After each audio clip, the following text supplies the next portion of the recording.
விளையாட்டுத்துறை அமைச்சினால் மட்டக்களப்பில் உள்ள இளம் வீரர்களுக்கு உபகரணங்கள் வழங்கி வைக்கப்பட்டன.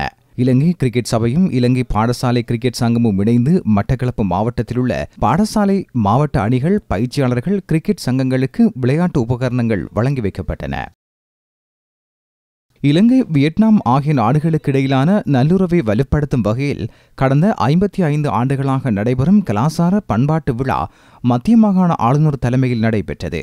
மத்திய மாகாண ஆளுநர் SPS அபேகொண்ட், இலங்கைக்கான வியட்நாம் தூதுவர் ரீம் தீடம் ஆகியோரின் பங்கேற்புடன் நடைபெற்றது. சியோன் அபிவிருத்தி நிகழ்ச்சி திட்டத்தின் ஏற்பாட்டில் பாடசாலைகள் மற்றும் சமூக மட்டங்களில் சிறுவர் பாதுகாப்பு தொடர்பான விழிப்புணர்வு நிகழ்வுகள் நடைபெற்றன. 3 தினங்கள் சிறுவர் பாதுகாப்பு குறித்த விழிப்புணர்வு நாடகங்கள், முறைகள், கலந்துரையாடல்கள் என்பன நடத்தப்பட்டு இன்றைய தினம் சிறுவர் பாதுகாப்பை வலியுறுத்தும் அமைதி பேரணி ஒன்றும் வீதி நாடகங்களும் நடைபெற்றன. சியோன் சிறுவர் அபிவிருத்தி திட்டத்தின் ஏற்பாட்டாளர் வணக்கத்துக்குரிய AG ஜான் தலைமையில் நிகழ்வுகள் இடம்பெற்றன.